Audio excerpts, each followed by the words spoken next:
বিসমিল্লাহির রহমানির রহিম। যে যেখান থেকে দেখছেন এবং দেখবেন সকলকে জানাচ্ছি আসসালামু আলাইকুম রহমতুল্লাহ বারাকাতু। লাইভ স্ট্রিমটি পুরোটি সম্পূর্ণ দেখবেন। বেয়ারুশা ফাউন্ডেশনের পক্ষ থেকে বিনামূল্যে কবর খনন টিম এখন বর্তমানে অবস্থান করছে চট্টগ্রামের খুবই একটি নান্দনিক মাজার গরুবুল্লাহ শাহ। এই যে সরকারি কবরস্থান গরুবুল্লাহ শাহ কবরস্থান কিন্তু চট্টগ্রামে যেসব ওয়ার্ডগুলো আছে এখানে কেউ যদি কোনো কেউ মারা যায় স্থানীয় অথবা কোনো ভাড়াটি কেউ মারা গেলে আমরা ইনশাল্লাহ এই গরুবুল্লাহ শাহ মাজারের কবরস্থানে কবর দিই। কিন্তু সেক্ষেত্রে কোনো কাউন্সিলর বা কেউ থাকলে সেক্ষেত্রে ওনাদের একটা স্বাক্ষর লাগে।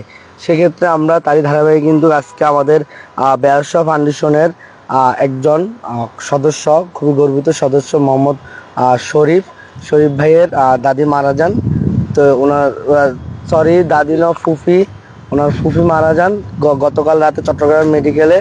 তো তারে কিন্তু গতকালকে মারা গিয়েছে। আমরা আজকে জোহরের নামাজের পরে কিন্তু ইনশাল্লাহ দাফন হবে। তো আমাদের সম্পূর্ণ কার্যক্রম কিন্তু ইনশাল্লাহ চলছে, আপনারা দেখতে পাচ্ছেন। আজকে আলহামদুলিল্লাহ আমাদের এখানে যারা এসেছেন সবাই কিন্তু সিনিয়র। আমাদের এখানে রয়েছেন মোহাম্মদ ইবু, মোহাম্মদ সালম ভাই, মোহাম্মদ হানিফ মামা, তারপরে রয়েছেন মোহাম্মদ টিফু, মিটু মিটু মামা, মোহাম্মদ মিটু মামা, আবার আমাদের রাসেল। তো আসলে আমাদের এই শরীফ ভাই কিন্তু আমাদের এই সংগঠন আজকে থেকে না, আমাদের সংগঠন যখন প্রতিষ্ঠিত হয়েছে তখন থেকে আলহামদুলিল্লাহ আমাদের সাথে আছেন। তো তারই ফুফি আজকে গতকাল রাতে মারা যান। তো আমরা সেই কার্যক্রম কিন্তু ইনশাল্লাহ চলছে, আপনারা দেখতে পাচ্ছেন। তো মানবতা জয় হোক, রাত দিন 24 ঘন্টা এই টিম সব সময় যে কোনো জায়গায় অবস্থান করে।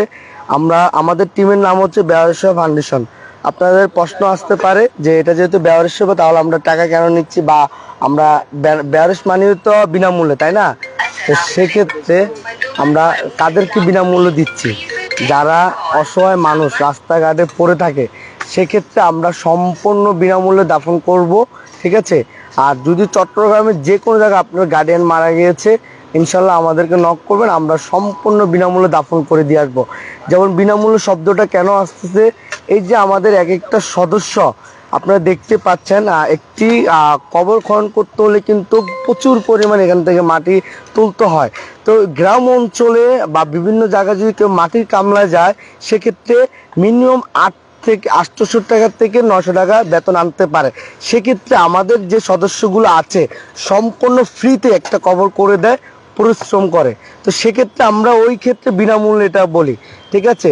তা আপনারা অনেকে প্রশ্ন করেন যে আমরা বিনামূল্য বলি কিন্তু টাকাটা কেন নিচ্ছে। আমরা যদি রাতে কেউ মারা যায় গরুবুল্লাহ শাহ মাজারে, সেক্ষেত্রে 3500 টাকা নেওয়া হয়।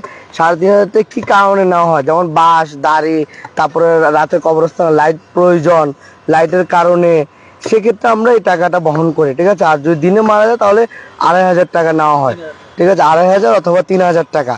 তো আপনারা চাইলে আমরা আমরা যারই গার্ডিয়ান মারা যায় আমরা কারোকে বলি না যে আপনারা আমাদেরকে টাকা দেন।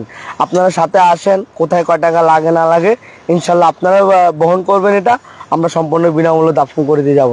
তা আমাদের এই যে সংগঠনের সদস্যগুলো আছে আজকে দেখুন সবাই কাজ ফেলিয়ে কিন্তু অলরেডি চলে আসছে। এটাই বলে কি অ্যাক্টিভ সদস্য এবং মানবতা। সকলে কিন্তু সবার কাজ কাম ফেলে কিন্তু এখানে চলে আসছে। তো আমি আমার এই সদস্যদেরকে সদস্যর প্রতি কৃতজ্ঞতা জানাচ্ছি যে যখন ফোন দিই ইনশাল্লাহ ওনাদেরকে পাওয়া যায়। তো আপনারা দেখতে পাচ্ছেন কিন্তু আমাদের এই কবরটি আজকে সম্পূর্ণ আমাদের টিম লিডার মোহাম্মদ ইবু মামার নেতৃত্বে কিন্তু ইনশাল্লাহ কার্যক্রম হচ্ছে। সকলে আমাদের এই সদস্যদের জন্য দোয়া করবেন। আপনাদের দোয়ায় ভালোবাসায় কিন্তু এই কাজগুলো ইনশাল্লাহ এগিয়ে যাবে। আপনাদের কোনো টাকা নয়, কোনো পরিশ্রম নয়, কোনো কিছুই চাচ্ছে না। আপনারা শুধুমাত্র একটু ভালোবাসা দোয়া এটাই চাচ্ছে, ঠিক আছে? তো আমি একটু আজকে শরীফ ভাইয়ের যে ফুফি মারা গেছে আমি একটু কথা বলবো। শরীফ ভাই, সালাম আলাইকুম। আচ্ছা, আমাদের সাথে অংশগ্রহণ করে আপনি যে কাজগুলো আজকে অনেক বছর ধরে করতেছেন, ঠিক আছে? আজ কিন্তু আপনার ফুফু মারা গিয়েছে, আপনি কিন্তু কোথাও যান নাই, কোনো জবে যান নাই, আপনি ছুটে চলে আসছেন নিজের আপন মানুষকে দাফন করবেন বিদায়। এই বিষয়ে একটু কিছু বলবেন।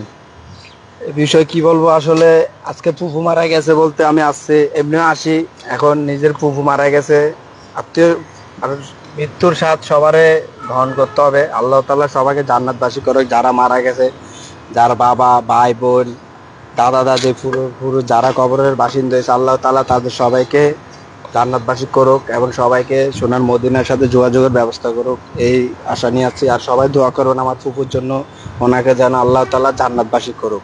আসসালামু আলাইকুম। ধন্যবাদ শরীফ ভাইকে। আমাদের এখানে কিন্তু আমাদের আরেক সিনিয়র ভাই আছে, শালম ভাই। শালম ভাই, আপনার একটু অনুভূতি শেয়ার করবেন। আপনি তো আমাদের সাথে এই ধরনের কাজে অংশগ্রহণ করেছেন এবং আসতেছেন একে একে, কেমন লাগছে? আলহামদুলিল্লাহ, এসব মানবতার কাজ করে নিজের থেকে উৎসাহিত হচ্ছে এবং কি বলি যে সবাইকে যে মানবতার কল্যাণে আপনারা সবাই এগিয়ে আসুন, যাতে অসহায় মানুষগুলো একটু সাহায্য সহযোগিতা পায়, ওই কামনা করছি। ইনশাল্লাহ এইসব কাজে জড়িত হয়ে নিজের থেকে গর্বিত লাগতেছে। ঠিক আছে, আলহামদুলিল্লাহ কাজ করতেছি। সবাই দোয়া করবেন আমরা যাতে সবাই সবসময় সুস্থ থাকি, সবাই মানবতার কাজ যাতে করে যেতে পারি, অসহায় মানুষের পাশে দাঁড়াতে পারি। আপনারা সবাই দোয়া করবেন। আসসালামু আলাইকুম। ধন্যবাদ সালাম ভাইকে। তো আসলে আপনারা তো দেখতে পাচ্ছেন আমাদের কার্যক্রমগুলো আলহামদুলিল্লাহ হয়ে যাচ্ছে। তো সকলে আমাদের সদস্যরা দোয়া করবেন। লাইভটি বেশি দীর্ঘ করছি না, আবারও যে যেখান থেকে দেখছেন আমার লাইভ স্ট্রিমটা এবং দেখবেন, একটু শেয়ার করবেন এবং পাশে থাকবেন। আর সকলে আমাদের সদস্যদের দোয়া করবেন। বিদায় নিচ্ছি। আসসালামু আলাইকুম রহমতুল্লাহ বারাকাতুহু।